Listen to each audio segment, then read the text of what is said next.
Hello students, इस tutorial में हम क्लास 6 विंड चाइम्स की जो इंग्लिश की बुक है उसका लेसन स्टेपिंग आउट को हम स्टडी करेंगे और जो भी डिफ़िकल्ट मीनिंग्स हैं, टर्म्स हैं, फ्रेजेस हैं, उन सबको हम समझेंगे और स्टोरी को भी देखेंगे। So let's begin.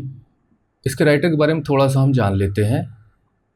इसके राइटर्स हैं चार्ल्स डिकेंस, जो कि बहुत ही फेमस राइटर हैं, इंग्लिश राइटर। बहुत से शॉर्ट स्टोरीज, नॉवेल्स उन्होंने लिखी हैं, मतलब इंग्लिश प्रोच के वो राइटर हैं। उनकी फेमस जो राइटिंग्स हैं, नॉवेल्स, जैसे ओलिवर ट्विस्ट है। ओलिवर ट्विस्ट से ही ये स्टोरी जो आप पढ़ेंगे वो ली गई है। डेविड कॉपरफील्ड है, अ टेल ऑफ टू सिटीज़ है, ग्रेट एक्सपेक्टेशंस है, द पिकविक पेपर्स। बहुत ही सक्सेसफुल रहे हैं कॉमर्शियली भी और क्रिटिकल सक्सेस भी है, मतलब जो रिव्यूज़ करते हैं, आलोचनाएं करते हैं, तो उन्होंने भी इनको काफ़ी इनकी प्रशंसाएं की हैं। और उनकी नावल में रियलिज़म भी देखने को मिलता है, जो रियल सिचुएशंस होती हैं आसपास इंग्लैंड वगैरह की, उसको भी उन्होंने पोर्ट्रे किया है अपने नावल्स में। सोशल क्रिटिसिज्म भी, हमारे समाज में जो बुराइयां होती हैं उनको भी उन्होंने शो किया है, और एक कॉमिक टच के साथ, मतलब आप पढ़ते भी हो, आपको थोड़ी सी हंसी भी आती है और मैसेज भी मिल जाता है। और चार्ल्स डिकेंस की राइटिंग से रिलेटेड कोई भी चीज़ होती है तो वो हम डिग्नेशियन के नाम से एक टर्म हम यूज़ करते हैं कि इट इज़ डिग्नेशियन। तो जैसे मैंने बताया कि ये ओलिवर ट्विस्ट से ली गई है, जिसका जो मेन कैरेक्टर है वो ओलिवर है। तो चलते हैं हम, ये स्टोरी बोर्ड दिया है, पहले हम इसको देखते हैं। पॉन्डर मतलब होता है टू थिंक अबाउट, है ना। Oliver is born into a poverty, poverty मतलब गरीबी, है ना। जब आपके पास ज़रूरत की चीज़ें नहीं होती हैं, काफ़ी बेसिक रिक्वायरमेंट्स की, then we are in poverty. And hardship, hardship का मतलब होता है बहुत डिफिकल्ट सिचुएशंस, कष्ट भरा जीवन। हिज मदर डाइज सून, मतलब उसकी माँ, ही वॉज, वी कैन से ही वॉज बॉर्न ऑर्फन, मतलब वो अनाथ था एक प्रकार से, क्योंकि उसकी माँ उसको जन्म देने के बाद ही मर जाती है। And no one knows who is father is, उसके पिताजी कौन है कोई नहीं जानता। That is often.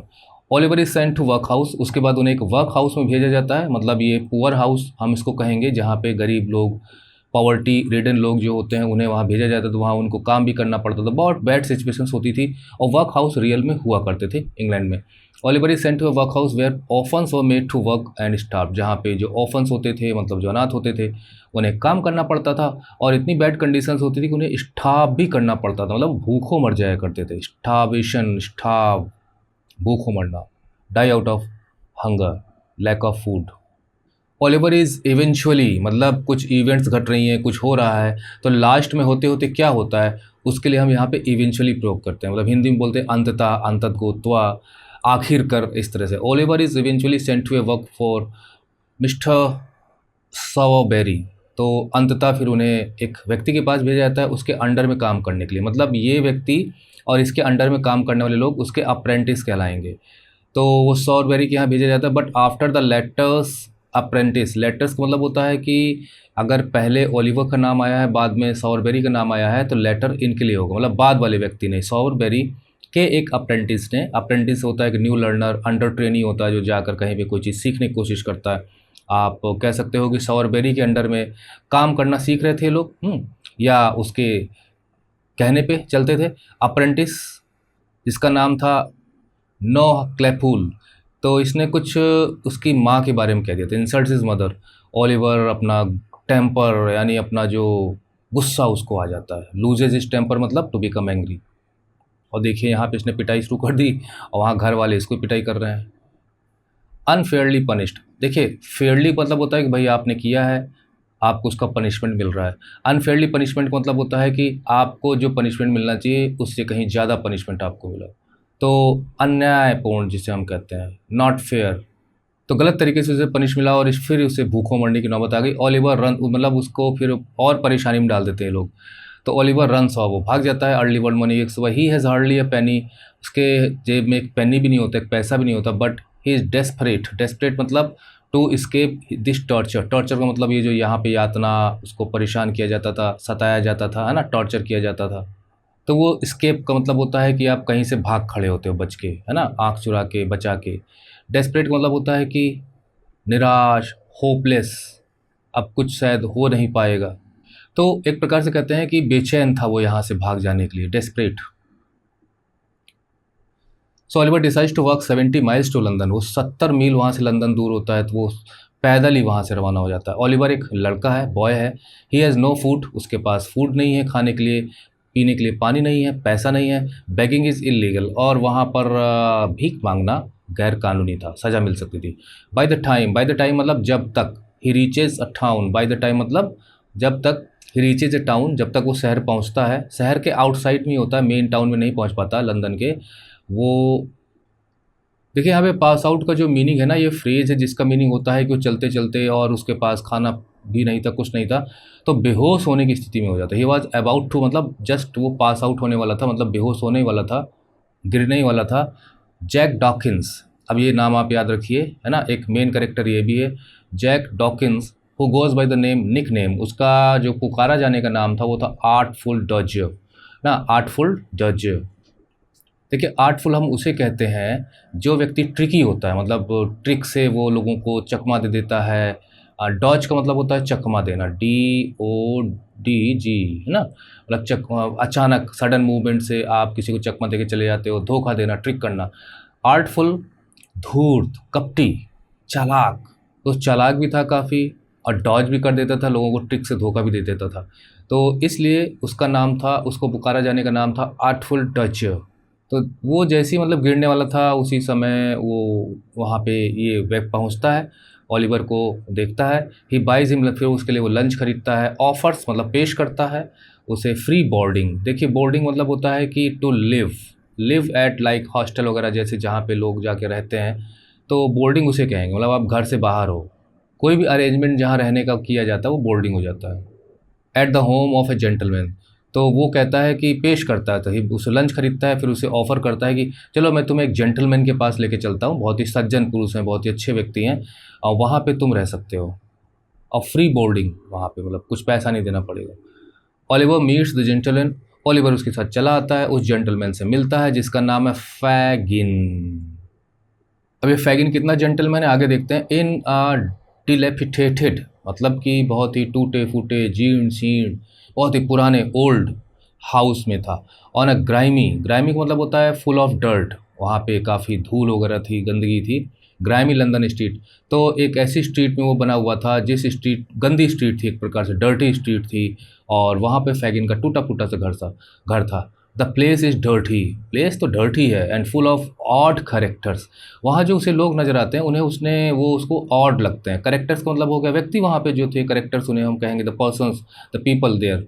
ऑड का मतलब होता है अजीब से, नॉर्मल उनका बिहेवियर नज़र नहीं आ रहा था, तो कुछ अजीब से लोग वहाँ थे। एंड सिल्क हैंकरचीफ्स, और चारों तरफ काफ़ी ज़्यादा तादाद में सिल्क हैंकरचीफ, रुमाल पड़े हुए थे जो सिल्क रुमाल थे, तो ये वहाँ पे उसने देखा। ओलिवर नोटिसेस, मतलब ओलिवर इस चीज़ को देखता है, दैट द रेसिडेंट मतलब होता है निवासी जो वहाँ पे रह रहे थे, of the house play this strange game, तो वो लोग एक स्ट्रेंज गेम खेल रहे थे, where they have to talk, where they have to take silk handkerchiefs. वो गेम क्या था कि वहाँ पे उन्हें हैंकरचिप्स को, सिल्क हैंकरचिप को लेना होता था आउट ऑफ फैगिन्स पॉकेट, मतलब फैगिन की पॉकेट से निकाल लेना होता था, without him noticing.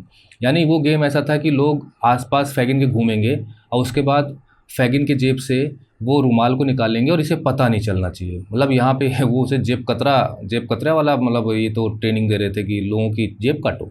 Son Oliver is drawn to this game too, drawn का मतलब होता है उसे भी उस गेम में शामिल कर लिया जाता है, ड्रॉन टू है शामिल कर लिया जाता है, उसको भी इन्वॉल्व कर लिया जाता है कि चलो तुम भी खेलो ये game.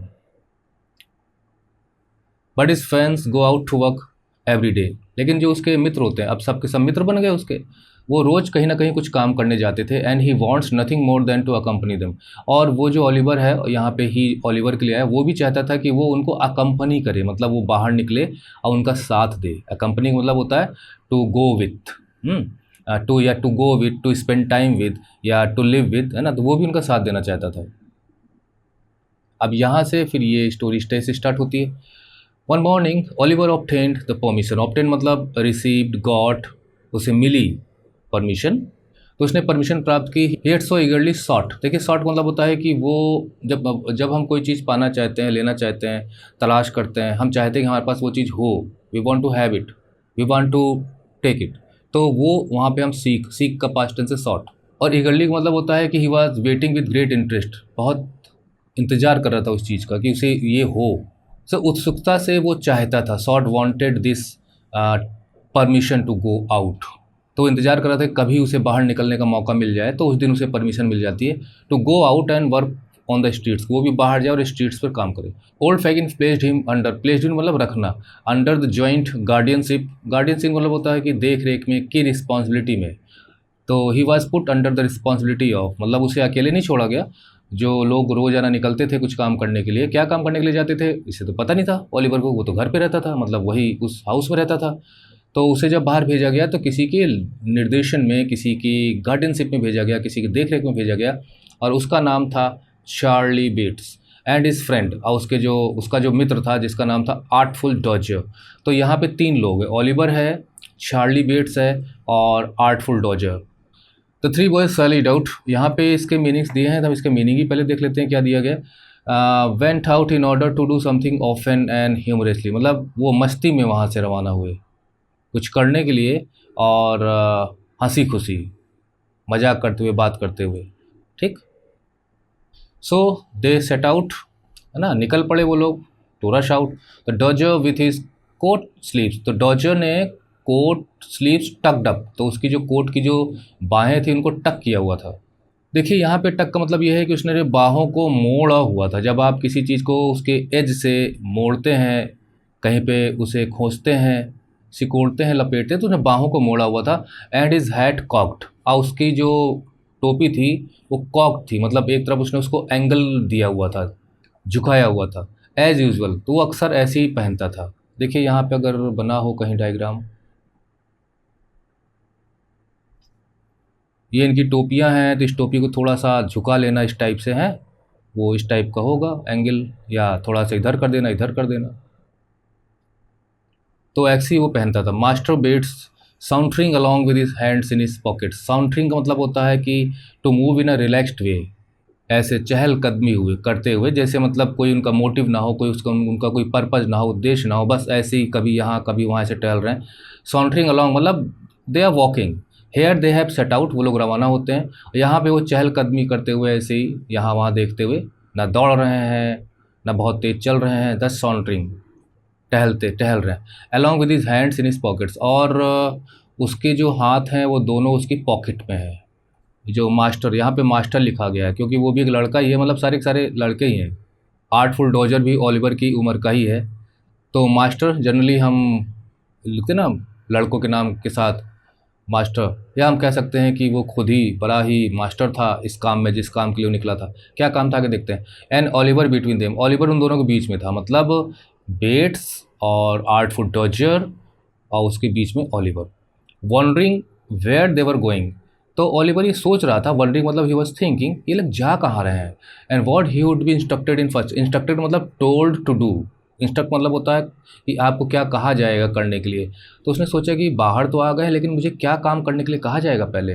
The pace at which, pace का मतलब रफ्तार, मतलब जब आप चलते हो, जो आपके जो स्टेप हैं तो वो किस प्रकार से आगे बढ़ रहे हैं उसे पेस कहेंगे। The pace at which they went was such a very lazy, क्योंकि वो लोग जिस रफ्तार से चल रहे थे वो बहुत सुस्त तरीके से चल रहे थे, धीरे धीरे बस ऐसे ही। इल लुकिंग सॉन्टर, तो इल लुकिंग का मतलब होता है कि बड़ा अजीब सा, मतलब जैसे लगे कि जैसे हेल्दी नहीं है, अच्छा नहीं लग रहा, इल लुकिंग। सॉन्टर मतलब वही जो मैंने बताया आपको, चहलकदमी, जो चहलकदमी थी वो अच्छी नहीं लग रही थी, इतने धीमे धीमे लोग चल रहे थे। That Oliver soon began to think his companions were going to deceive Fagin, तो उसने सोचा कि उसके जो दोस्त लोग हैं, जो साथी वगैरह लोग हैं, वो फैगिन को धोखा देने वाले हैं। डिसीव मतलब धोखा देना, चीट करना।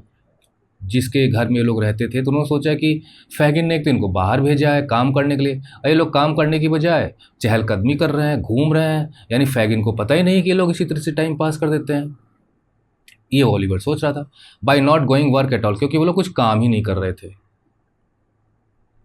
दे were just emerging from a narrow court, emerge का मतलब होता है टू कम आउट, मतलब टू कम आउट का मतलब होता है जैसे मान लीजिए दीवार है, ठीक है, आप इसके पीछे हैं, तो अब जब आप लोगों को, यहाँ पे लोग हैं यहाँ पे, तो जब आप ऐसे निकलेंगे इधर से, ऊपर से इधर से, और जब लोगों को दिखाई देंगे तो यू आर इमर्जिंग। जैसे सन है ना, तो सन उदय होता है तो वो एक प्रकार से इमर्ज होता है, दिखाई नहीं देता फिर दिखाई देना शुरू हो जाता, तो हम कहते हैं देखिए the sun is emerging from the east. तो they were just emerging from a narrow court, we can say that they were just coming out, moving out from a narrow court. तो कहीं कोर्ट वगैरह रहा होगा narrow court, लेकिन court के और भी मीनिंग्स होते हैं। राजा का महल वहल के लिए भी कोर्ट कह दिया जाता है, किसी बड़ी बिल्डिंग के लिए भी कहा जाता है। और ऐसी जगह को भी कहा जाता है जहाँ पे काफ़ी बड़ा स्पेस होता है और आसपास बिल्डिंग्स होती है, जैसे ग्राउंड आप कह सकते हो। तो आप मान सकते हो कि वो इसी ग्राउंड से, मतलब बिल्डिंग से, ग्राउंड से बाहर आ रहे थे। मतलब Dodger made a sudden stop, तभी डॉजर रुक गया। And laying his finger on his lip, और उसने अपनी फिंगर को अपने होठ पे रखा। Drew his companions back again, Drew मतलब खींच लेना। उसने अपने दोस्तों को, साथियों को थोड़ा सा पीछे फिर खींच लिया। जब वो निकल के से बाहर आए, फिर उसने पीछे बैक कर लिया। With the greatest caution, caution मतलब होता है बहुत अलर्टनेस के साथ, बहुत सावधानी के साथ। What is the matter demanded Oliver, Oliver ने कहा क्या है, जैसे मतलब दोनों, वो बीच में था तो ओलिवर को पकड़ के सब दोनों फिर पीछे हट जाते हैं, जैसे कुछ उन्होंने देख लिया हो। हुश, चुप रहने के लिए हम एक्सक्लेमेशन यूज करते हैं।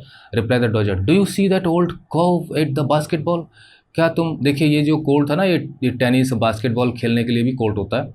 यहाँ पे मीनिंग दिया गया है कि an old fashion term for, व्यक्ति के लिए उस समय जब डिकिंस लिखा करते थे, उस समय टर्म था, उस वक्त आदमी के लिए यूज किया जाता था उस समय, अब तो नहीं यूज करते हैं। Do you see that old cove at the book sell stall, क्या तुम्हें बुक स्टॉल पे वो व्यक्ति दिखाई दे रहा है। The old gentleman over the way, आज ओलिवर, ओलिवर ने कहा अच्छा वो जो ओवर द वे मतलब वो रास्ते में उस पार जो ओल्ड जेंटलमैन दिखाई दे रहा है। यस आई सी हिम, हाँ मुझे तो दिखाई दे रहा है, मतलब उसने खुद पूछा और खुद जवाब दिया। He will do said the Dodger, Dodger ने कहा ये करेगा, ही विल डू ये करेगा। ना what is your prediction about what is about to happen, prediction का मतलब होता है कि आप आगे जो होने वाला है उसके बारे में बताओ, फ्यूचर इवेंट के बारे में बताओ कि तुम्हें क्या लगता है, मतलब रीडर से पूछ रहे हैं कि आप लोग क्या लगता है कि क्या होने वाला है। तो हम यही अंदाज़ा लगा सकते हैं क्योंकि वहाँ पे वो जेब कतरी सिखाई जा रही थी वहाँ पे उस गेम में, तो ये लोग जेब काटने वाले हैं। They are just about to go and cheat the old man by dodging. Anyway, Oliver looked from one to the other with the greatest surprise, Oliver ने looked from one to other मतलब इसको देखा फिर उसको देखा और बड़े surprise के साथ देखा। But he was not permitted to make any inquiries, लेकिन उसे कुछ भी क्वेश्चन पूछने का हक नहीं था। जैसे for the two boys walked stealthily, क्योंकि अब दोनों जो लड़के थे मतलब ओलिवर को छोड़ के बाकी वो चुप्पे चुप्पे से चल रहे थे, मतलब कोई उन्हें देख ना ले। तो इसका मतलब ये है कि ओलिवर समझ गया या ओलिवर को समझ में आ गया होगा, इसलिए कुछ पूछने की जरूरत ही नहीं पड़ी।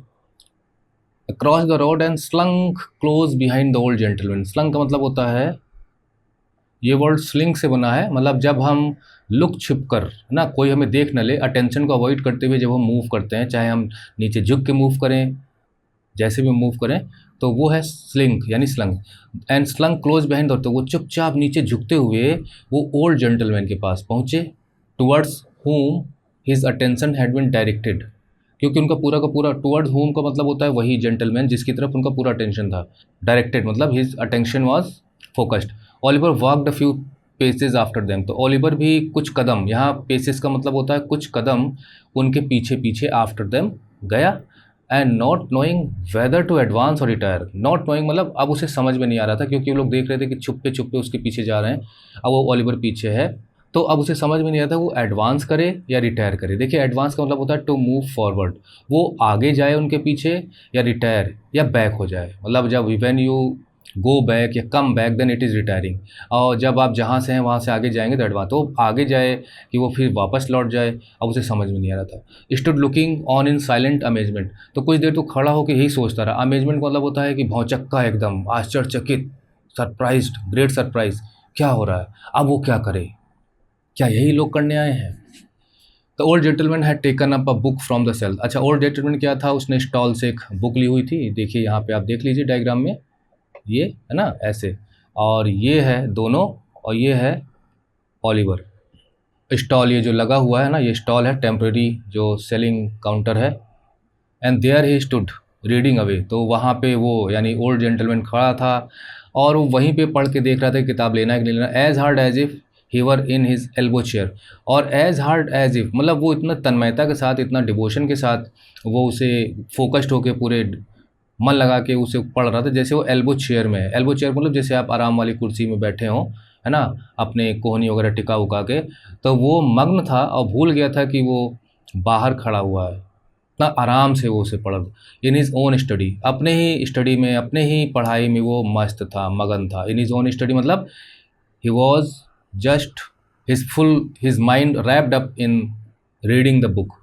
It is very possible that he fancied himself, fancy का मतलब होता है कि आप इमेजिन करते हैं अपने आप को, आप सोचते हो अपने आप को, या आप विश्वास करने लगते हो अपने, मतलब you imagine your self, you feel like कि आप कुछ ऐसा ही हो रहा है जैसा आप सोच रहे हैं।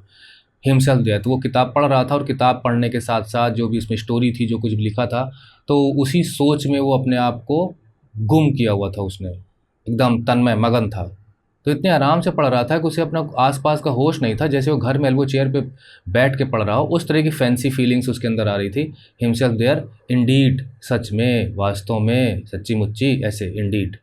ऐसा सच में इसलिए वो लोग सोच रहे हैं कि वो फैंसीड हिमसेल्फ की, मतलब वो एकदम ही वॉज जस्ट डूबा हुआ था पढ़ने में, क्योंकि he was it was plain plain, मतलब इट वॉज एकदम साफ दिखाई दे रहा था। He saw not the book stall, क्योंकि जब वो किताब में उसका ध्यान था, बुक में उसका ध्यान था, ना वो बुक स्टॉल को देख रहा था, ना वो स्ट्रीट को देख रहा था, आसपास कौन उनको नहीं देख रहा था, वो बॉयज़ भी उसे दिखाई नहीं दे रहे थे, मतलब उसका ध्यान पूरा इसी बुक में था। नॉर इन शॉर्ट, और ना ही, नॉर मतलब ना ही, इन शॉर्ट अगर हम छोटे में कहें, थोड़े में कहें, anything but the book itself, सिर्फ और सिर्फ, बट का मतलब यहाँ पे सिर्फ और सिर्फ उसे किताब दिखाई दे रही थी। एनीथिंग बट का मतलब कुछ और नहीं, एनीथिंग का मतलब कुछ और नहीं, बट का मतलब सिर्फ केवल किताब दिखाई दे रही थी। Which he was reading with the greatest interest and eagerness, वो जितने इंटरेस्ट के साथ उसे पढ़ सकता था उतनी दिलचस्पी के साथ पढ़ रहा था, और ईगरनेस के भी, आगे क्या होगा, आगे क्या होगा, उसमें आगे क्या होगा, तो बड़ी तन्मयता से, बड़े इंटरेस्ट के साथ, बड़े एक्साइटमेंट के साथ वो उसे पढ़ रहा था। इसका मतलब ये है, the old gentleman was going through the lines in the book, and he was so enjoying the lines that he forgot any surroundings about him, उसके आसपास के क्या हो रहा है सब उसके ध्यान में नहीं था। What was Oliver's horror, और हॉरर मतलब होता है कि डर, घबराहट, shock. What was Oliver's horror, लेकिन ओलिवर के अंदर एक बार जो डर बैठ गया था, एंड अलार्म, अलार्म मतलब वार्निंग, चेतावनी, कि देखो सुधर जाओ, या ऐसा करो वैसा करो, नहीं तो ऐसा हो जाएगा। तो वो उसके अंदर खतरे की घंटी बज गई, उससे उसे घबराहट हो गई। As a stood a few paces off, वो कुछ ही कदम दूर था उनसे, मतलब दोनों लड़के हैं यहाँ पे, है ना, और ये कुछ ही कदम यहाँ पे दूर है, तो एडवांस करे कि बैक हो जाए, और ये सब देख के उसे, उसके दिमाग में खतरे की घंटी बजने लगी, अलार्म वाली घंटी, खतरे की घंटी। To see the Dodger plunge his hand, और उसने ये भी देखा कि प्लंज मतलब उसमें हाथ को डाल देना, वैसे प्लंज का मतलब होता है कि कूद पड़ना, तो थ्रस्ट मतलब कि ज़बरदस्ती वहाँ पे उसने अपना हाथ डाल दिया। His hand into the old gentleman's pocket, इतना तो उसने देखा कि उसके पॉकेट में अपना हाथ डाला, जेंटलमैन के पॉकेट में हाथ डाला, and draw from thence, thence मतलब वहाँ से, फ्रॉम देयर अ हैंकरचीफ, रुमाल निकाल लिया। टू सी इफ, अब आजकल तो नहीं प्रयोग होता थैंक्स का, पहले ओल्ड इंग्लिश में प्रयोग होता था। To see him hand the same to Charlie Bate, to see him मतलब उसको देखा, ये किसने निकाला इसको, ये डॉजर ने निकाला, और वो तो मास्टर था ना इन सब चीज़ों का, और उसने उस रुमाल को चार्ली बेट्स के हाथ में पकड़ा दिया। And finally to behold them both running away, behold मतलब टू सी, बिहोल्ड मतलब टू सी, और उसके ये सब सारी चीज़ें देख रहा है, और फिर उसने देखा कि बोथ रनिंग अवे, और दोनों दौड़ पड़े, round the corner, round the corner मतलब पास में ही, एट फुल स्पीड, तो ये इसको रुमाल लेके और वहीं पास में आसपास ही दौड़ के भाग के निकल गए। अब ये इशारा था कि ये भी भाग ले, लेकिन इसने क्या किया देखते हैं। इन एन इंस्टेंट मतलब तुरंत, the whole mystery of the handkerchiefs and Fagin, पूरी की पूरा जो रहस्य था, जो चीज़ समझ में ना आ रहा वो आपके लिए मिस्ट्री होता है। तो हैंकरचीफ्स, तो जब वो फैगिन के घर पे गया था ना, तो उसने देखा था कि वहाँ पे बहुत सारे रुमाल पड़े हुए हैं, तो वो क्यों पड़े हुए थे उसे समझ में नहीं आ रहा था, वो उसके लिए मिस्ट्री था, वो मिस्ट्री उसकी समझ में आ गई कि क्यों इतने सारे रुमाल वहाँ पड़े थे। And Fagin rushed upon the boys mind, और फैगिन, रस का मतलब होता है झपट पड़ना, कूद पड़ना, तुरंत बड़ी रफ्तार से, तेज़ी से कोई चीज़ घटना घटती है तो रशिंग कहते हैं। रश्ड अपॉन द बॉडीज, तो उस लड़के के दिमाग में, मतलब लड़का मतलब ओलिवर, ओलिवर के दिमाग में तुरंत फैगिन का चेहरा आ गया। He stood for a moment, कुछ क्षण तो वो खड़ा रहा, with the blood so tingling through all his veins, उसकी नसों में खून, मतलब उसके अंदर सिहरन सी पैदा हो गई, जैसे टपक टपक के दर्द होता है आपके अंदर, कोई फोड़ा फुंसी हो जाता है ना, तो उस तरह से उसके वेन्स में खून, टिंगलिंग सी महसूस होने लगी, पूरी बॉडी में सिहरन सी महसूस होने लगी, प्रिकलिंग सेंसेशन उसे महसूस होने लगा, ओ इस टाइप से। टेरर, फ्रॉम टेरर, डर के मारे, that he felt as if, उसे ऐसा महसूस हुआ जैसे कि, एज इफ मतलब जैसे कि ही वर इन ए बिल्डिंग। तो जब हम इस तरह के सेंटेंस बनाते हैं कि एज इफ, तो ही के साथ हम वर्ड लगा सकते हैं कि जैसे कि, इन अ बर्निंग फायर, ऐसे लग रहा था जैसे उसे जलती आग में डाल दिया गया हो। इस तरह से शरीर के अंदर ऐसा फील होने लगा। देन कन्फ्यूज एंड फ्राइटेंड, अब वो कन्फ्यूज था, समझ में नहीं आ रहा था क्या करे। फ्राइटेंड, डरा भी हुआ था, है ना। आप कन्फ्यूज होते हो ना, कोई चीज़ समझ में नहीं आती, क्या करना है, क्या समझना है, क्या बोलना है, क्या लिखना है, ये क्या हो रहा है ना। Frightened, he took to his heels. देखिए टेक टू हील्स जो है ये आपका ईडियम है, मतलब जिसका मतलब होता है कि तेज़ी से भाग खड़े होना वहाँ से, सर पर पैर रख के भागना, जो हिंदी में मुहावरा है ना। And not knowing what he did, और तो वो भाग खड़ा हुआ वहाँ से, कुछ नहीं तो बस यही इसने किया। And not knowing what he did made off as fast as he could lay his feet to the ground. देखिए मेक ऑफ से बना है मेड ऑफ, मतलब मेक ऑफ का मतलब ये होता है भाग, वहाँ से चंपत हो जाना, भाग खड़े होना, make off, to run away from. Not knowing से मतलब यहाँ पे ये है कि भाई आपने कोई गलती की हो और आप फिर वहाँ से भाग खड़े हो, तो समझ में आता है कि you know what you did and why you are running away, जैसे कि चार्ली बेट्स और डॉजर का था। लेकिन ये भाग खड़ा हुआ, पर इसे ये नॉट नोइंग मतलब इसे खुद नहीं पता कि उसने कोई गलती की भी है कि नहीं की है, बस वहाँ से भाग खड़ा हुआ। तो वो वही सोच रहा था कि मैं उसने क्या किया है, लेकिन वो भाग रहा है। तो यहाँ पे not knowing what he did, मतलब ही डिड नॉट नो कि what was his mistake, but he started running away as fast as he could. जितनी तेज़ दौड़ सकता था उतनी तेज़ दौड़ा। ले हिज फीट, मतलब ज़मीन पर अपने पैर रखते हुए, तो तभी तो भागेगा वो। This was all done in a minute space, 1 minute भी नहीं लगा। और एक स्पेस का मतलब होता है कि ड्यूरेशन, यहाँ पे 1 मिनट भी नहीं लगा और वो वहाँ से भाग खड़ा हुआ। इन द वेरी इंस्टेंट, मतलब उसी क्षणों में, उन्हीं क्षणों की बात है। When Oliver began to run, जब वो ओलिवर दौड़ना शुरू कर रहा था, द ओल्ड जेंटलमैन, वो जो ओल्ड जेंटलमैन था, putting his hand to his packet, उसी दौरान उसने, मतलब as soon as he started running, उसी समय उसने पॉकेट में अपना हाथ डाला। अब ये देखिए, ये है मतलब coincidence. And missing his handkerchief, और हैंकरचीफ उसका मिस था। टर्न शार्पली राउंड, शार्पली मतलब होता है कि एकदम झटके से एंगल बनाते हुए पीछे मुड़ गया, quickly round and in a fast manner, seeing the boy scudding away. तो उन्होंने देखा कि उसके पीछे एक लड़का भागा चला जा रहा है। स्कटिंग का मतलब ये है, यहाँ मीनिंग दिया गया है मूविंग क्विकली, तो शीघ्रता से, जल्दी से आप भागते हो, तो वो है away at such a rapid speed. Rapid मतलब वेरी फास्ट, बहुत तेज़ गति से वो जा रहा था, स्पीड। ही वेरी नेचुरली कंक्लूडेड। देखिए वेरी नेचुरली का मतलब ये होता है कि आप जिस किसी चीज़ को मतलब होते हुए देखते हुए, तो तुरंत आपके दिमाग में जो आइडिया अपने आप आ जाए, वो आपका नेचुरल बिहेवियर उस दौरान होगा। तो जब उसने पीछे मुड़ के देखा, रुमाल था नहीं हाथ में और लड़का भागा चला जा रहा था, तो नेचुरली अपने आप ही, मतलब आप सबसे को नेचुरली अपने आप ही कंक्लूडेड, कंक्लूडेड मतलब उसको ये चीज़ समझ में आई।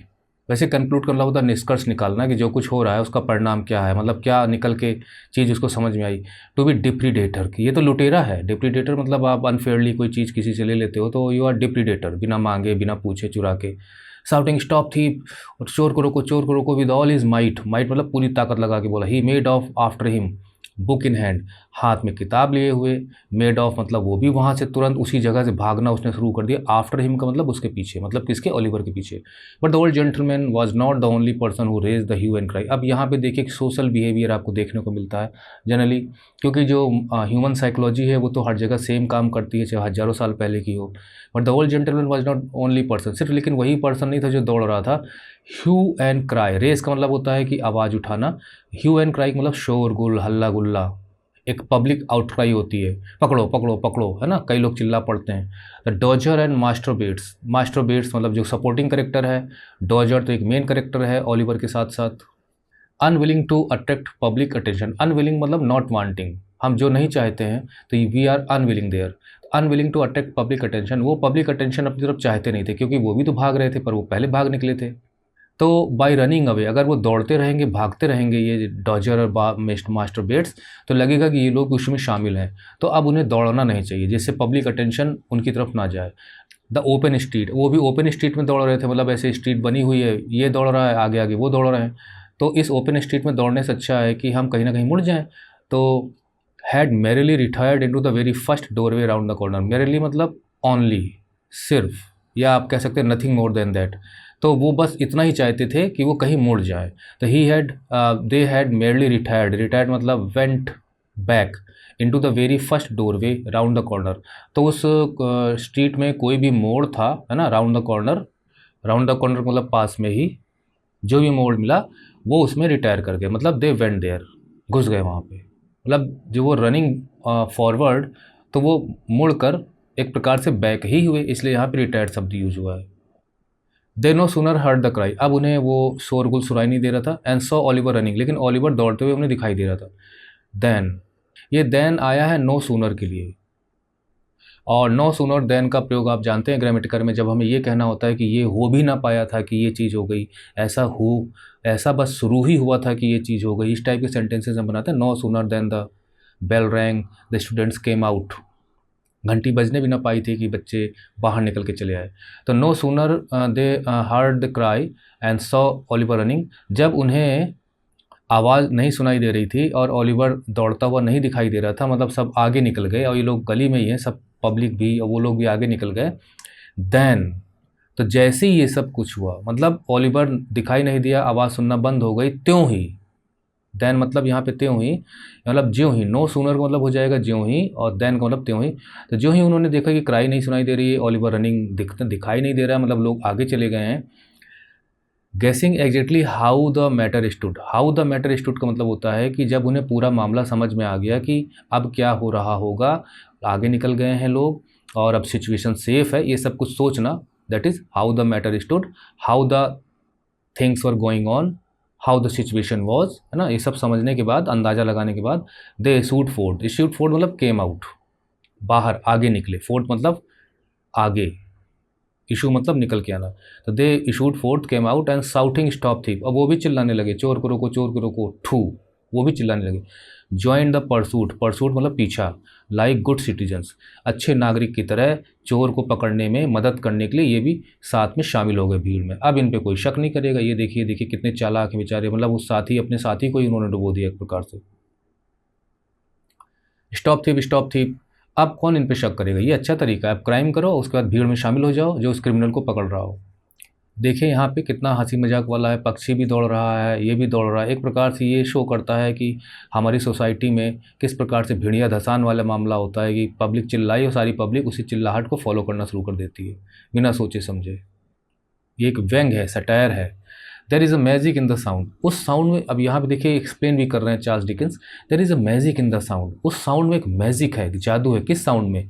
पकड़ो पकड़ो पकड़ो, जब कोई व्यक्ति इस तरह से चिल्लाता है तो ऑटोमेटिकली पता नहीं क्या साइकोलॉजिकली असर होता है वहाँ पे आसपास के लोगों पे कि सब सेम रिएक्शन देते हैं।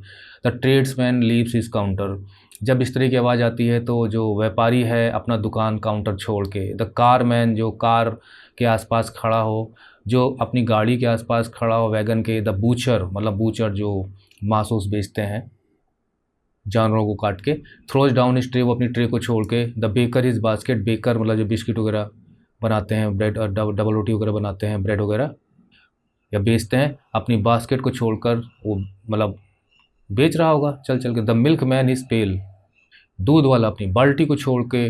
The errand boy, errand boy देखिए, एरेंड वैसे तो होता है मैसेज, और जो व्यक्ति किसी का मैसेज यहाँ वहाँ पहुँचाता है या कोई काम करता है, जाता है काम करके लाता है, कोई चीज़ पहुँचाता है कहीं पे, एरेंड बॉय हम मैसेंजर बॉय कह सकते हैं। अ पर्सन डूइंग, रोज़ाना के काम जाकर आकर करना, that is called errand boy.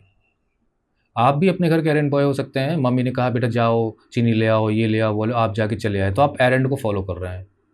तो छोटे इस तरह के काम करना, एरेंड बॉय। तो जो एरेंड बॉय है कोई सामान कहीं ले जाके पहुंचा रहा है, वो भी अपने पार्सल को छोड़ के। द स्कूल बॉयज़ मार्वल्स, बच्चे अगर कहीं आसपास हैं स्कूल के, उनके हाथों में कंचे हैं, मतलब बच्चे तो बच्चे होते हैं, सब के सब इस आवाज़ को सुनकर जैसे कोई मैजिक है, सब के सब सम्मोहन में पड़ के इसको रिएक्शन देने लगते हैं, रिस्पॉन्ड करना शुरू कर देते हैं। वैसे घर में बुलाते रहो बेटा यहाँ आओ यहाँ आओ, तो नहीं सुनते। Away they rain, away they रैन मतलब सब भाग पड़ते हैं, अवे का मतलब जहाँ है वहीं से। Pell mell, helter skelter, slap dash, देखिए इन सब का मतलब ये है कि पेल मेल हड़बड़ाहट में, जल्दबाजी में, हेल्टर स्केल्टर यहाँ वहाँ जहाँ भी हैं, स्लैप डैश अंधाधुन एकदम अफरा तफरी में, चाहे गिर ही पड़े कहीं पे, झटके में बस भाग खड़े हुए। तो in a careless manner you rush, that is slap dash. English में भी अच्छा लग रहा है, pell mell helter skelter slap dash अंधाधुन, यहाँ वहाँ हड़बड़ी में भाग खड़े होते हैं। Tearing, yelling. टियरिंग मतलब होता है कि मतलब जैसे दौड़ रहे हैं तो कोई आसपास है तो उसको इधर उधर करते हुए उसके बीच में से चीरते फाड़ते चले जा रहे हैं, टियरिंग मतलब making their way forcefully, tearing.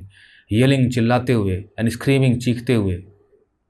Knocking down passengers. Knock down मतलब आपने किसी को धक्का दिया और गिर गया, तो कोई पैसेंजर पैसेंजर तो वैसे यात्री होते हैं, तो कोई चल रहा है, साइकिल से जा रहा है, कोई कहीं से जा रहा है, तो उनके लिए पैसेंजर शायद आया होगा, तो उनको गिराते पड़ाते। As they turn the corners. Turn the corners का मतलब होता है मुसीबत से उबरना या सिचुएशन को पलटना, मतलब आपकी जो प्रॉब्लमेटिक सिचुएशन उसको पलट कर आप उसे सही कर देते हो, अपने फेवर में कर लेते हो। मतलब कोई भी क्रिटिकल पॉइंट हो, कोई भी क्राइसिस हो, कोई समस्या आ गई हो, तो समस्या से उबरना ही यू टर्न द कॉर्नर।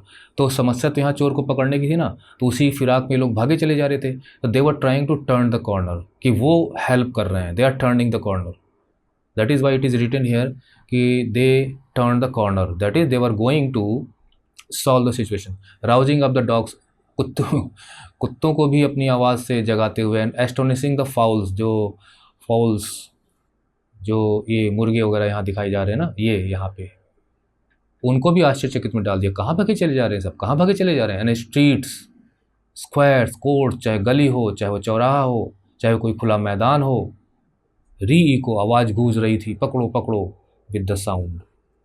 तो ये एक प्रकार से देखा जाए तो डिस्क्रिप्शन भी है, मतलब क्या हो रहा था वहाँ पे, साथ ही साथ यहाँ पे सटायर भी है, एक व्यंग भी है कि सोसाइटी कैसे बिहेव करती है, वो आज भी ऐसी बिहेव करती है ना। अक्सर आप समाचार में पढ़ने को मिलता है कि किसी निर्दोष को उन्होंने चोर समझ के पीट दिया, है ना। लिंचिंग की खबरें पढ़ने को मिलती हैं। तो जो क्राउड होता है ना, उसका खुद का अपना माइंड तो होता नहीं है ना। Crowd does not have a mind, बस किसी ने पुकारा और सब चल पड़े। Have you seen something similar happen in real life? Yes, yes, it happens in real life. How did that episode end? तो ये तो भाई आप सोचिए, कोई कहानी बताइए कभी ऐसा हुआ हो। Stopped at last, अंत में ये चेज खत्म हो जाती है क्योंकि ओलिवर रुक जाता है। या किस वजह से रुकता है देखते हैं। अ क्लेवर ब्लो, एक क्लेवर मतलब होता है चालाकी से, मतलब सामने वाले को पता ना हो और आप कोई हरकत कर बैठे हैं। ब्लो मतलब एक घूंसा जमाया, धक्का दिया। He is down upon the payment, बेचारा फर्श पर गिर पड़ा। And the crowd eagerly gathered around him, उसके आसपास क्राउड इकट्ठा हो गई, गैदर हो गई। ईच न्यू कमर, हर कोई, जैसे अब कोई है यहाँ पे तो क्राउड गैदर होती तो आसपास लोग इकट्ठा हो जाते हैं और आते ही रहते हैं पीछे पीछे से ना, इसलिए each newcomer jostling and struggling. तो जब आप भीड़ में धक्का मुक्की करते हो ऐसे सोल्जर से, हाथ से यहाँ वहाँ, उसको जॉसलिंग कहा जाता है, धक्का मुक्की करते हुए। And struggling with the others to catch a glimpse, glimpse मतलब झलक, एक झलक पाने के लिए, है ना। ऐसे एक दूसरे को धक्का देते हुए, नॉर्मली यही तो होता है। आप भी जाते हो, अगर सबसे पीछे हो तो आप यहाँ वहाँ हाथ उठ करते हुए आप आगे निकलने की कोशिश करते हो, डेट इज जॉसलिंग। बस में खड़े हो, ट्रेन में खड़े हो, भीड़ है तो आप धक्का इधर देते रहते एक दूसरे को। स्टैंड असाइड, बगल में खड़े हो। Give me a little hair, little air का मतलब होता है कि थोड़ी सी जगह बनाओ। Give him a little air मतलब उसे कुछ स्पेस तो दो, सब झपटे पड़े हो उसके ऊपर। नॉनसेंस, बदतमीज। अब जैसे लोग आपस में बातचीत करना शुरू कर दे, हटो, अरे यार उसको छोड़ो यार, अरे यार थोड़ा दूर हटो यार, अरे उसको खड़े तो होने दो यार, सब अपनी अपनी ओपिनियन देना शुरू कर देते हैं। तो उसी तरीके का ओपिनियन है, किसी ने कहा स्टैंड असाइड, थोड़ा बगल खड़े हो। आप चाहे एक व्यक्ति दूसरे व्यक्ति से कह रहा हो गिव हिम लिटिल एयर, दूसरा कह रहा है अरे यार उसे थोड़ा स्पेस तो दो, उसे थोड़ा जगह तो दो, उसे सांस तो लेने दो। Nonsense, he don't deserve it. अब देखिए कोई कह रहा है नॉनसेंस ही, अब देखिए इसकी इंग्लिश सही नहीं है, यहाँ पे भी दिखाया जा रहा है ये इतनी फैसिलिटी डिजर्व ही नहीं करता, योग्य ही नहीं है इसके, किसे सांस लेने दिया जाए, बदमाश है ये। देखिए जबकि एक बॉय है ये, है ना। देखिए वेयर इज द जेंटलमैन, अरे वो जेंटलमैन कहाँ है जिसका जो चिल्ला रहा था। अब बताइए, जेंटलमैन का पता नहीं है, जिसका हैंकरचीफ गायब हो उसका पता नहीं है, और उसके पकड़ो पकड़ो के आवाज़ पर जो मैजिकल साउंड बनती है उसकी वजह से लोग पहले इकट्ठा हो गए आके। Here he is coming down, अरे देखो ये आ रहा है, आ रहा है, स्ट्रीट से चलता चला आ रहा है। Make room there for the gentleman, make room का मतलब होता है ये एक ईडियम है जिसका मतलब होता है कि भाई थोड़ा सा जगह बनाओ, रास्ता दो इनके लिए। There for the gentleman. Is this the boy sir, अब वो लोग बड़ी तमीज़ से पेश आ रहे हैं उससे, सर यही लड़का है क्या। यस। ओलिवर पड़ा हुआ था, covered with mud and dust, मिट्टी में चहटे में सना हुआ था, ब्लीडिंग, खून निकल रहा था मुंह से। Looking wildly round upon the heap, एकदम जैसे किसी जानवर को अचानक घेर लिया गया हो तो वाइल्डली, कुछ समझ में नहीं रहा, आँख फाड़ फाड़ के आसपास अपने देख रहा था। Round upon the heap of faces, heap of faces का मतलब जब उसने नीचे गिरा हुआ, जब उसने ऊपर की तरफ देखा तो सबके ऐसे चेहरे दिखाई दे रहे थे, सिर मुंह, तो झुंड लगा हुआ था, मुंडियों का झुंड उसे नजर आया। दैट सराउंडेड हिम, जो उसको घेरे हुए थे। When the old gentleman was pushed into the circle, तो ओल्ड जेंटलमैन को लोग आगे लेके आए, भैया तुम देखो तुम्हारा एक केस है। Into the circle by the foremost of the pursuers, foremost मतलब सबसे आगे वाले जो थे, परसुअर्स मतलब पीछा करने वाले, दो सबसे पीछा करने में जो सबसे आगे थे, जो पास में थे उसके, तो वो लोग लेके आए यहाँ पे। Yes said the gentleman, gentleman ने हाँ, I am afraid it is the boy, मुझे बड़ी मतलब आई एम अफ्रेड का मतलब अरे ये तो लड़का है, मुझे इस चीज़ की खेद भी है कि का लड़का निकला बेचारा चोर, यानी कुछ दया माया भी उसके अंदर आ रही है। तो I am sorry it is the boy, afraid murmured the crowd, अरे आपको दुख हो रहा है इस चीज़ पे, आपको खेद हो रहा है इस चीज़ पे, you feel sorry, that's a good un. देखिए अन यहाँ पे वैसे वन के लिए आता है, तो ये तो बढ़िया है, लेकिन मुझे लगता है यहाँ पे इसका मीनिंग है कि अरे, क्योंकि अगर ये भीड़ बोल रही है तो भीड़ तो लड़के का पक्ष लेगी नहीं, तो शायद यहाँ पे ये कहना चाहते हैं कि ये तो बहुत पहुँचा हुआ है, ये कोई एक पहुँचा हुआ है लड़का, इसे लड़का ना समझो। Poor fellow said the gentleman, he has hurt himself, बेचारा, है ना, चोट पहुँचा ली खुद को, गिर पड़ा, है ना। या अगर हम ये लें कि वो बोल रहा है, जेंटलमैन बोल रहा है, तो हम ये कहेंगे that is a good un, मतलब ये तो एक अच्छा लड़का है, ये तो अच्छा है कोई, इस तरह से। गुड अन बैड अन ऐसे यूज होता है। I did that sir said a, अब देखिए यहाँ पे कैसे, I did that sir said a great lovely fellow. देखिए लवर्ली का मतलब देखने में जो भद्दा लगे, बड़ा अकवर्ड, अजीब टाइप का, स्टूपिड, बेवकूफ़ सब व्यक्ति, और थोड़ा लंबा बड़ा। यहाँ दिया गया है बिग एंड क्लमजी, है ना, क्लमजी अजीब सा, भद्दा, अकवर्ड। तो एक लवर्ली टाइप के फेलो ने कहा, कभी कभी हम लोग बातचीत में भी कहते हैं क्या लवर लवर कर रहे हो, great lovely fellow stepping forward, sir मैंने किया ये, मतलब मैंने पकड़ा है, आई स्टॉप्ड हिम, मैंने रोका है इसको, जैसा बेवकूफ़ है ये भी। The fellow touched his hat, उसने अपना हैट टच किया, विद ग्रीन, ग्रीन मतलब खूब दांत निपोर के जो मुस्कुराते हो आप लोग, खीस काटते हो, वही है। The fellow touched his hat with green, कि मैंने तो बहुत बड़ा अचीवमेंट, बहुत बड़ी सफलता हासिल कर ली है। जेंटलमैन खुश होगा, पब्लिक भी खुश होगी, देखो मैंने कितना बड़ा काम किया। Expecting something for his pains, expecting मतलब उसे कुछ ये आशा थी कि उसके पेंस के बदले में उसे कुछ मिलेगा। वो जेंटलमैन धनी लग रहा था, सोचा कुछ पैसा वैसा मिल जाएगा। पेंस का मतलब यहाँ पे जो भी उसने एफर्ट्स किए थे उसको पकड़ने के लिए, जो तकलीफ़ उठाई थी, दौड़ा था, पकड़ा था, तो pains. But the old gentleman, लेकिन जो ओल्ड जेंटलमैन था, बूढ़ा था, eyeing him with an expression, वो उसे देख रहा था, एक्सप्रेशन ऑफ डिसलाइक। हिम का मतलब वो जो लवर्ली फेलो था, उसे उसे देख तो रहा था पर बड़ी नापसंदगी से, उसे व्यक्ति पसंद नहीं आ रहा था। एक तो वो लड़के को एक मतलब उसके प्रति सहानुभूति दिखा रहा है ओल्ड मैन, और उधर वाला कह रहा है कि मैंने पकड़ा इसको, मतलब ओल्ड मैन सोच रहा होगा बेचारा भाग ही जाता तो ठीक था। लुक्ड एंक्ससली राउंड, उसने इधर उधर आसपास थोड़ा वरीड होकर देखा, क्योंकि भीड़ इकट्ठा हो चुकी थी, और ओल्ड जेंटलमैन क्या करे, शायद वो बच्चे को बचाना चाहता था। As if he contemplated running away himself, उसने आसपास ऐसे देखा जैसे खुद ही वो भाग जाना चाहे। कंटेम्पलेटेड मतलब थॉट, विचार करना, शायद खुद ही भाग जाना चाहते हो, मतलब वो पछता रहा था कि यार मैंने क्या आवाज़ लगाई, वो लड़का पकड़ गया, अब क्या बताऊँ, अब ये भी नहीं कह सकता कि इसको छोड़ दो, अब क्या करूँ। तो वो इस तरह की सिचुएशन में था। It is very possible he might have attempted to actually do it, और ऐसा लगता है ही, इट इज़ वेरी पॉसिबल, पूरी तरह से संभावना थी कि शायद उसने कोशिश की होती कि वो वहाँ से चला ही जाए, क्योंकि उस लड़के के साथ जो कुछ होने वाला था, मारपीट, उसे देखना नहीं चाहता था। एंड दस स्टार्टेड अनदर चेज़, ये यहाँ थोड़ा सा मजाक लिखा गया है कि जेंटलमैन खुद वहाँ से निकले और फिर लोग उसके पीछे पड़ जाएँ, तो एक अनदर चेज़, एक और पीछा करने वाली बात, चेज़ माने पीछा करना। मेरे ख्याल से वो लोगों का अटेंशन डाइवर्ट करने के लिए ऐसा करना चाहता था जिससे लड़का बच जाए और भाग जाए, है ना। Had not, he might have attempted to actually do it, और यहाँ पे हैड से आप जोड़िए, है ना, यहाँ हैड का मतलब है कि अगर ऐसा ना हुआ होता तो it is very possible he might have attempted to actually do it, वास्तव में एक्चुअली उसने किया भी यही होता कि वो वहाँ से वो थोड़ा सा चल निकलता।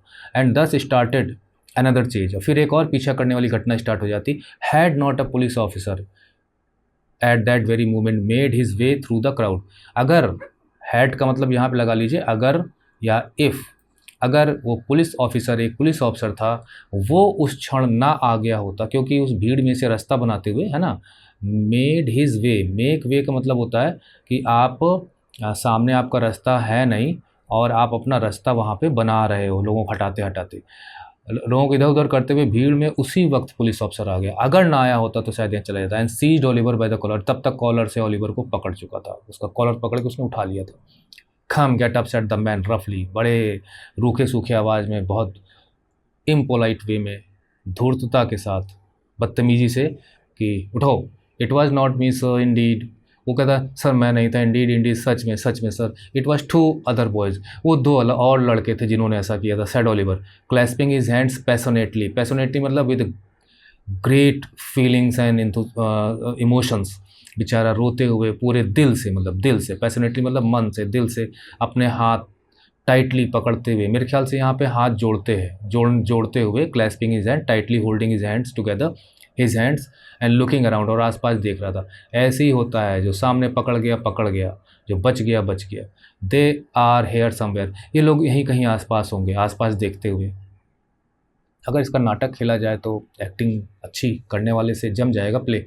ओह no they are not, said the officer. Officer का ओह नो, यहाँ तो कोई नहीं है, बहाना बनाते हो। दिस वॉज ट्रू, और ये सही भी था। For the Dodger and Charley Bates, क्योंकि डॉजर और चार्ली बेट्स थे, had flown down the first convenient मतलब आरामदायक, सुविधाजनक, जिसमें आपको कोई चीज़ करने में आसानी हो, वो आपके लिए कन्वीनियंट है।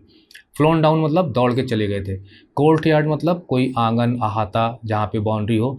दे हैड कम अक्रॉस का मतलब जो आपको रास्ते में मिल जाए।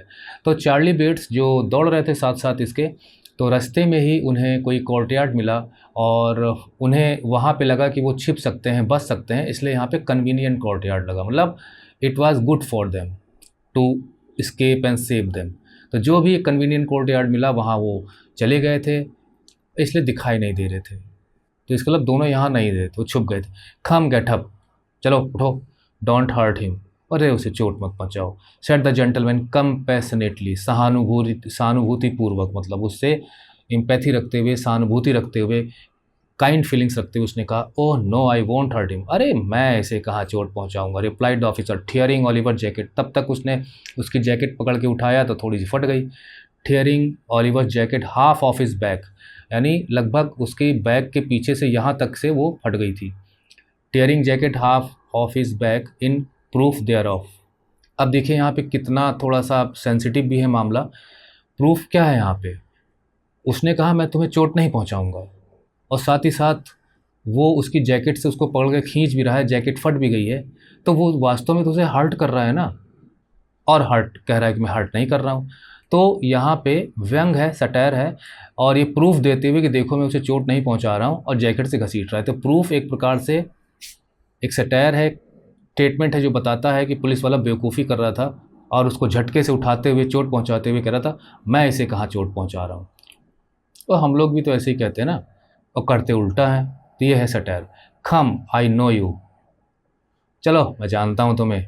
इट वॉन्ट डू, इससे काम नहीं चलेगा। इससे काम का मतलब जो वो कह रहा था ना कि ये लोग मैंने नहीं किया, या हम कह सकते हैं कि आगे जो लिखा है will you stand upon your legs, अपने पैरों पे खड़े होगे कि नहीं होगे। तो इस प्रकार से जो उसे वो घसीट रहा था ऊपर की, उठो उठो, तो उसने कहा इससे काम नहीं चलेगा कि मैं तुम्हें घसीट के लेके चलूँ, पैरों पे अपने खड़े हो। What do you think of the policeman behaviour, policeman behaviour is very rude, unkind, और प्रकार से हम सकते हैं अनसोशल भी कहेंगे, है ना। It was not a way to behave with the person और विद द बॉय। अनएथिकल भी हम कई वर्ड्स यूज़ कर सकते हैं, unethical, in an unthinking manner whether the boy was really a culprit or not, or he was misusing his power. Police is not meant to treat persons like this, especially a boy. Oliver, who could hardly stand, जो बड़ी मुश्किल से खड़ा हो पा रहा था, made a shift to raise himself on. made a shift का मतलब होता है कभी इस पैर पे कभी उस पैर पे वो खड़े होकर चलने की कोशिश कर रहा था, and was at once lugged along the streets by the jacket collar. Jacket collar पकड़ के उसे घसीट रहा था वो, वह ड्रैगिंग लाइक दिस, है ना, वो थोड़ा थोड़ा चल भी रहा था और ये घसीट भी रहा था।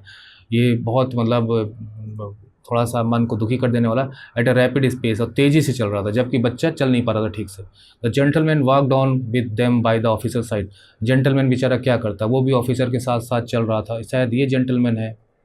Many of the crowd got a little ahead, और भीड़ भी आगे आगे बढ़ा रही थी, अब भीड़ कुछ आगे चल रही थी, मतलब इससे भी आगे भीड़ चल रही थी। And stared back at Oliver from time, और पीछे मुड़ मुड़ के बीच बीच में ओलिवर को देखते भी रहते थे। The boy shouted in Triumph, और लड़के खुशी से चिल्ला उठे। ट्रायम्फ का मतलब जीतना, जीतना का मतलब आप जो चाहते थे वो आप कर लिया आपने, तो you feel Triumph. The boy shouted in Triumph and on they went, और उसके बाद वो चले गए, आगे चले गए। तो यहाँ ट्रायम्फ है to successfully escape from the people crowd, ये है यहाँ पे ट्रायम्फ। तो बेचारा ओलिवर फंस गया। वैसे मैं आपको बता दूं कि यहाँ पर होता क्या है कि ये जो ओल्ड मैन है, यही ओल्ड मैन आगे नॉवल में चल के इसे ऑफ़र करता है अपने यहाँ कि मैं तुम्हें पालूंगा पोसूंगा। तो ये उसके यहाँ रहने चला जाता है। ये ओल्ड मैन अच्छा होता है। बाद में ये लोग डॉजर वगैरह, फैगिन वगैरह, ये सब फिर कोशिश करते हैं कि बीच बीच में ख़तरा इसके लिए पैदा करते हैं, इसके साथ चाल चल के इसको वापस ले भी लेते हैं इससे फंसा के, लेकिन अंत में फिर ये इसके पास पहुंचता है। अल्टीमेटली इस ओल्ड मैन के पास ही वो पहुंचता है और ओल्ड मैन उसको सपोर्ट करता है, ऐसा नॉवेल में है। और जो आर्टफुल डॉजर था ना, वो जो कि गैंग था, लीडर था इन लड़कों के, जो ये जो जेब कतरे थे, तो वो उसको भी सज़ा मिलती है। और जो फैगिन होता है, वो फैगिन को तो फांसी चढ़ा जाती, ही वॉज हंग। मर्डर में कॉम्प्लिसिटी, उसकी कॉम्प्लिसिटी पाई जाती है कि वो शामिल था, उसको भी फांसी पर चढ़ा दिया जाता है। और ओलिवर इस व्यक्ति के साथ, ओल्ड मैन के साथ, हैप्पी एंडिंग है इसकी। तो ये यहीं ख़त्म होता है। इसके क्वेश्चन आंसर्स आपको मिल जाएंगे, आप हमें व्हाट्सएप मैसेज करिए या वेबसाइट पे ढूंढ लीजिए। और ये नावल जो है चार्ल्स डिकेंस ने लिखी थी, जो कि सोशल कंडीशंस को भी शो करती है, किस प्रकार से पब्लिक बिहेव करती है इन अनथिंकिंग मैनर, वो सब इसमें शो किया गया है। Even the authorised persons like the police did not behave well and it happens even today. हमें चाइल्ड लेबर देखने को मिलता है, चाइल्ड अब्यूज देखने को मिलता है, और पॉवर्टी, हंगर आदमी से क्या नहीं करा लेती है, और किस तरह से इस तरह के जो कम उम्र के बच्चों को मिसयूज़ करते हैं फैगिन जैसे लोग। तो चूँकि हमें वीडियो में, ट्यूटोरियल में एक बार में या 2 पार्ट में ऐसे ख़त्म करना होता है, अगर ये क्लास होती तो हम 2-4 दिन इसको अच्छे ढंग से समझाते। यहाँ तो हमें जल्दी में ख़त्म करना पड़ता है, इसलिए जो मन में एक्सप्लेनेशंस रह जाते हैं वो पूरा हम दे नहीं पाते हैं। But anyway, I have explained in a short compressive manner what ever I could do. So ending the tutorial here. फिर अगले ट्यूटोरियल में आपसे मिलते हैं, तब तक के लिए बाय बाय।